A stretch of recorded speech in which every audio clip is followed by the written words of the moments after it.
मोदी जी को भी श्रेय जाता है। कोई भी पराजित करने का दमखम रखते हैं। ये जो भी देशभक्त है उनको चीन के सामान का बहिष्कार करना ही चाहिए। सर्जिकल स्ट्राइक का जहां सेना को पूरा श्रेय जाता है वहां पर मोदी जी को भी श्रेय जाता है। यूपी चुनाव आते ही अक्सर राम मंदिर का मुद्दा गरमाने लग जाता है। सर्जिकल स्ट्राइक होके हटी है, देश में एक अलग तरह का माहौल है। इन तमाम मुद्दों पर बात करने के लिए हमारे साथ मौजूद हैं योग गुरु बाबा रामदेव जी। बाबा जी, एक बार फिर राम मंदिर का मुद्दा गरमा गया है। यूपी चुनाव सर पर है। लोग कह रहे हैं कि राम दिलाएंगे वोट, चाहे वो समाजवादी पार्टी है चाहे बीजेपी है, दोनों ही राम नाम को लेकर आगे बढ़ रही हैं। देखिए, मेरी माँ ने मेरा रामकृष्ण नाम रखा था बचपन में, और मेरे गुरु ने भी मेरा नाम रामदेव ही रखा।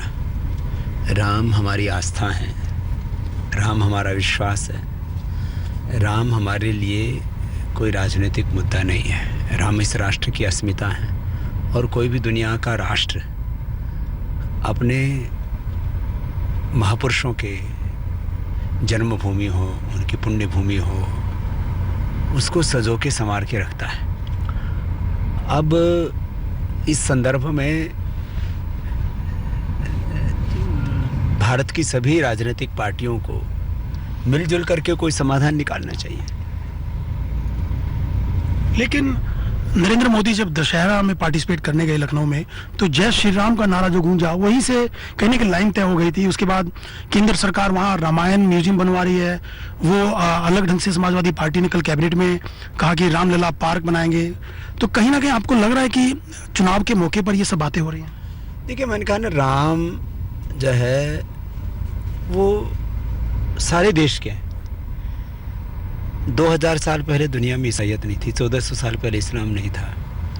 दुनिया के सारे मजहब 2-2.5 हजार सालों में सिमट जाते हैं। मर्यादा पुरुषोत्तम श्याम का करीब 9 लाख वर्ष पुराना इतिहास है। भगवान कृष्ण का करीब 5000 वर्ष पुराना इतिहास है। तो ये मजहबों से परे व्यक्ति है, माने ये सेक्युलर है। राम सेक्युलर है, भगवान कृष्ण सेक्युलर है, वेद और भारतीय संस्कृति सेक्युलर है। अब इसको किसी मजहब से जोड़ के देखना ये तो उचित नहीं है। क्या आपको लगता है चुनाव में असर पड़ेगा यूपी के इसका? देखो, अब इसके राजनीतिक दृष्टि से क्या मायने हैं, किस तरह से चीज़ें होंगी, इसको तो मैं नहीं कह सकता। लेकिन इसका कोई ना कोई एक सर्वसम्मत समाधान निकल जाए तो अच्छा है। बाबा जी, चाइनीज सामान को लेके भी आप लगातार बोल रहे हैं, और कहा जा रहा है कि जो हमारा पाकिस्तान है उनका दोस्त है चाइना, इसलिए उसके सामान को इस्तेमाल नहीं करना चाहिए, बाइकाट किया जा रहा है। काफ़ी नुकसान भी हो रहा है उससे। दोनों देशों को लोगों ने नहीं इस्तेमाल करने के लिए इसकी वो की है। कोई भी पॉलिटिकल लीडरशिप जब तक उसके ऊपर सोशल प्रेशर नहीं आता है, इकोनॉमिक प्रेशर नहीं आता है, इंडस्ट्री का प्रेशर नहीं आता है, तब तक वो सीधे मुंह बात नहीं करते।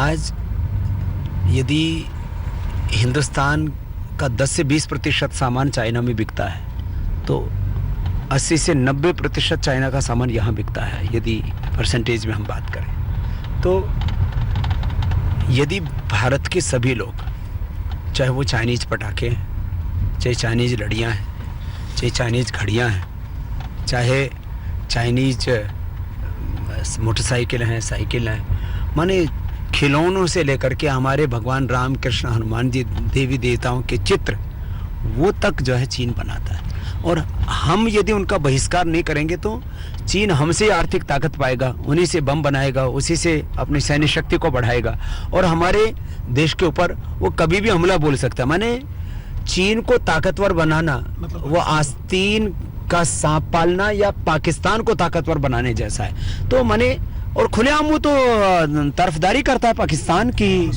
तो ये जो है बाबा जी, तो वो बहिष्कार कर दिया, तो क्या आप उसको का विकल्प देंगे? जो सामान चाइना से लाते थे लोग, क्या आप मार्केट में वो सामान लाएंगे लोगों को, ताकि प्रॉब्लम ना हो? देखो, पहली बात तो ये है कि क्या बम पटाखे लाएंगे?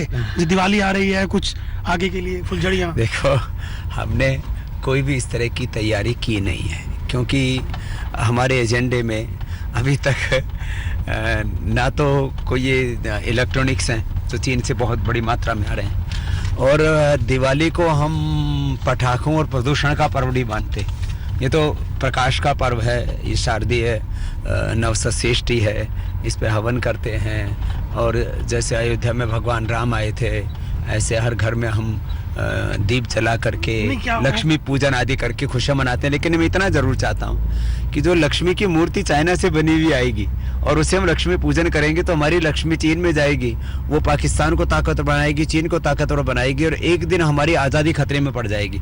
इसलिए जो भी देशभक्त है, जो भी ईश्वर भक्त हैं, राम के भक्त हैं, उनको चीन के सामान का बहिष्कार करना ही चाहिए। तो मार्केट में तो कोई ना कोई ऑप्शन तो होना चाहिए, ऑल्टरनेट। तो क्या आप आगे के लिए सोच रहे हैं कि चाइना को टक्कर देने के लिए आप भारत में ही अपनी प्रोडक्ट लाएं? देखिए, ये एक थोड़ा स्ट्रेटेजिकल सब्जेक्ट हो गया, तो इस बारे में हम विचार करेंगे। हमने सोच सकते हैं, अभी तो इस बारे में कोई निर्णय नहीं किया है, लेकिन पटाखे तो हम बनाएंगे नहीं, क्योंकि हम प्रदूषण के पक्षधर नहीं हैं। तो बाकी जो इलेक्ट्रॉनिक्स, ये बहुत बड़ा फील्ड है। अब इसमें ये यदि भारत सरकार, मैं तो चाहता हूँ कि पूरी दुनिया में करीब 80% चाइनीज माल छाया हुआ है, और उसके 3 बड़े कारण हैं। एक तो वहाँ पर इलेक्ट्रिसिटी, लैंड और तमाम चीज़ें गवर्नमेंट जो है सस्ते में या मुफ्त में उपलब्ध कराती है इंडस्ट्री को।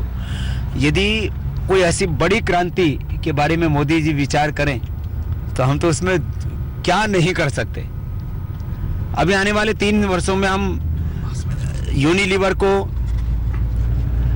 पीएनजी को, नेस्ले को, तमाम कोलगेट सहित जो बड़े बड़े ब्रांड्स कहे जाते हैं, इनको तो पराजित कर देंगे बिना सरकार के सहयोग। चाइना को भी तैयारी कर रहे हैं, तो यदि थोड़ा सरकार सहयोग करे तो हम चाइना को भी पराजित करने का दमखम रखते हैं।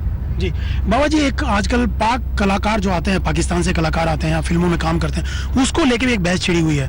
और जो अपनी देसी गर्ल है प्रियंका चोपड़ा ने एक बयान दे करके कि पाकिस्तान कलाकारों की क्या गलती है, कलाकार तो कलाकार होता है, वो तो मनोरंजन करता है, उनको उसमें जोड़ना नहीं चाहिए, जो असली प्रॉब्लम है, बुराई है, उसको खत्म करना चाहिए।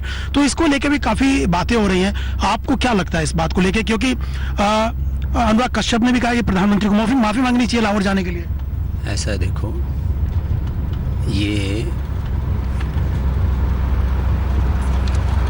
125 करोड़ हिंदुस्तानी मानते हैं कि देश से बड़ा कोई नहीं होता, ना कोई कलाकार होता है, ना कोई चित्रकार होता है, ना कोई मजहब होता है। जिनको मजहबी राष्ट्र की कल्पना है, फिर उनको तो विचार करना पड़ेगा कि उनको किस देश में रहना है। मजहबी तौर पर हम देशों को नहीं देख सकते। जो पॉलिटिकल स्ट्रक्चर है वो अलग है, जो रिलीजियस स्ट्रक्चर है वो अलग है। अब जो लोग हिंदुस्तान में हैं और ईसाइयत को उन्होंने अपना लिया है, तो इसका मतलब ये थोड़ी है कि कल को ये कहें कि भाई हम तो कोई नया ईसाई राष्ट्र बनाएंगे यहाँ। तो कोई यहाँ पर अब जो है कोई जो है यहूदी आ जाए तो बोला हम तो एक और यहाँ पर इजराइल बनाएंगे। तो प्रियंका चोपड़ा के बयान को कैसे देखते हैं आप? मुझे ऐसा लगता है कि ये जो राजनीतिक लोग हैं उनको इस बारे में गंभीरता होती है। ये जो यह जो थोड़े समझदार लोग हैं, ये फिल्म इंडस्ट्री के लोग क्या नाचना गाना जानते हैं ज़्यादातर, इनको कुछ देश की समझ होती नहीं है, राजनीतिक समझ होती नहीं है, कूट राजनीतिक समझ होती नहीं है। इनको ऐसे बातों पर बयान करने से बाज आना चाहिए। और पाकिस्तान के कलाकारों का ही नहीं, वहाँ की फिल्मों का ही नहीं, वो पाकिस्तानी कलाकारों के द्वारा बने हुए सीरियल्स का ही नहीं, मैं तो कहता हूँ पाकिस्तान के साथ तो पूरा हमें व्यावसायिक तौर पर भी आर्थिक बहिष्कार भी कर देना चाहिए। माने जब तक व्यावसायिक से लेकर के और सामाजिक से लेकर के राजनीतिक से लेकर के हर तरह का बहिष्कार पाकिस्तान का नहीं होगा, तब तक पाकिस्तान को समझ में नहीं आएगा। तो एक पाकिस्तान पर प्रेशर बिल्डअप करने के लिए ज़रूरी है कि वहाँ के हर चीज़ का, वहाँ की कला का, वहाँ की संस्कृति का, वहाँ के व्यापार का, सब कुछ का बहिष्कार करना चाहिए। बाबा जी, सर्जिकल स्ट्राइक हुई है, उस पर तरह तरह की चीज़ें हुई हैं।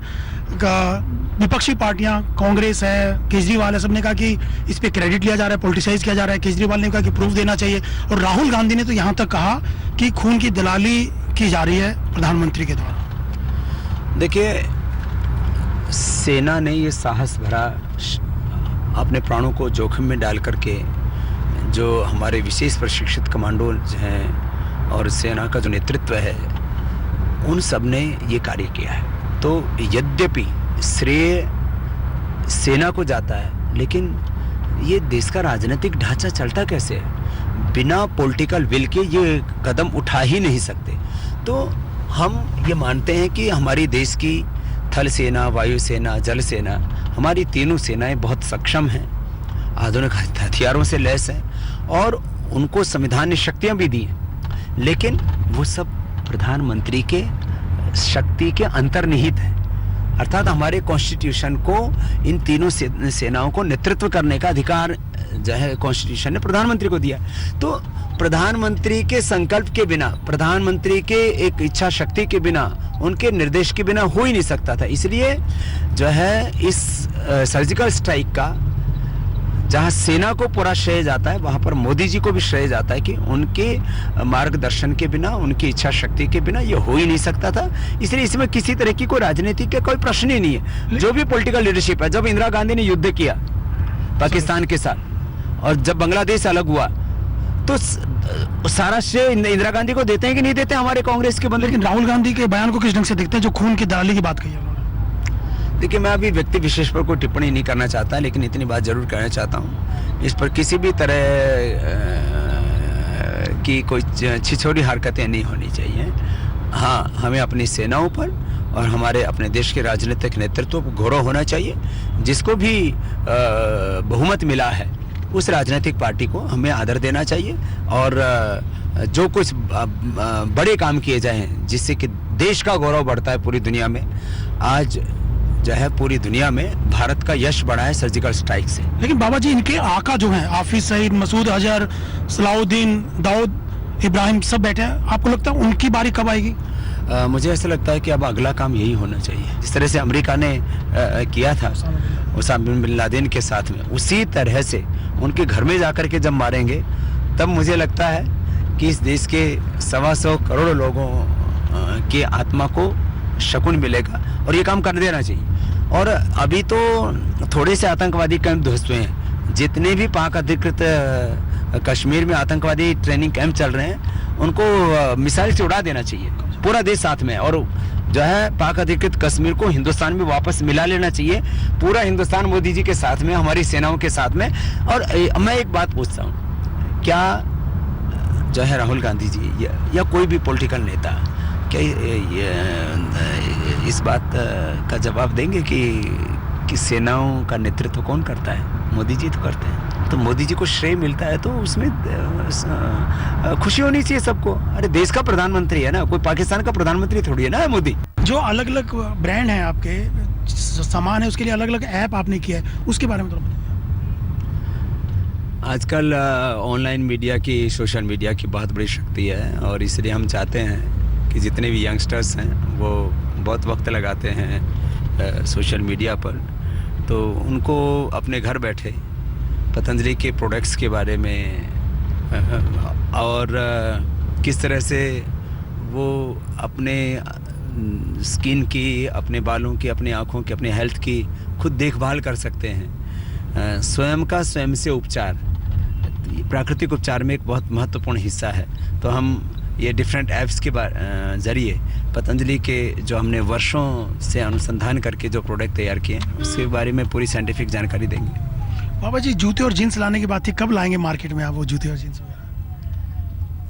जूता जीन्स ही नहीं, ये एक बहुत बड़ा वर्टिकल है जिसमें चाहे अंडरगारमेंट्स हैं, लेडीज़ के, जेंट्स के, यंगस्टर्स के, बुजुर्गों के, सबका जो वस्त्र हैं, एक इतना बड़ा इसका व्यापक क्षेत्र है जिसमें फैब इंडिया जैसी विदेशी कंपनियां घुसी हुई हैं। माने महात्मा गांधी के स्वदेशी के ऊपर भी विदेशी कंपनियों ने खादी पर भी कब्जा कर लिया। तो हमको ये देख करके बड़ा अफसोस होता था कि महात्मा गांधी जो स्वदेशी आंदोलन के पुरोधा हैं, उन महात्मा गांधी की खादी पर भी यदि कोई विदेशी कंपनी कब्जा कर ले तो हमारी बर्दाश्त से बाहर था। तो हमने सोचा कि हम पतंजलि खादी से लेकर के, जीन्स से लेकर के सब जगह की अलग अलग प्रकार की जो साड़ियाँ हैं, अलग अलग प्रकार के कुर्ता पजामा सूट से लेकर के अंडरगारमेंट से लेकर के, और इसमें विदेशी कंपनियां तो छोटे छोटे कपड़े 5-5, 10-10 हज़ार रुपये के बेच रही थी। तो हम इसमें एक पूरा वर्टिकल लेकर के आएंगे। उसमें हम सोच रहे हैं कि कुछ एक नया नाम उसका रखेंगे, पतंजलि तो रहेगा, उसके साथ कुछ सब ब्रांड्स भी होंगे। और ये बहुत बड़ा वर्टिकल होगा जिसमें एक गरीब आदमी, एक मिडिल क्लास और अपर क्लास सबके लिए जगह होगी। उसमें हिंदुस्तानी धोती भी होगी, उसमें जनेऊ भी होगा, उसमें बुर्का भी होगा। उसके अंदर इंसान की रोज़मर्रा की ज़िंदगी से जुड़ा हुआ परिधान का हर पहलू होगा। धन्यवाद बाबा जी हमसे बात करने के लिए।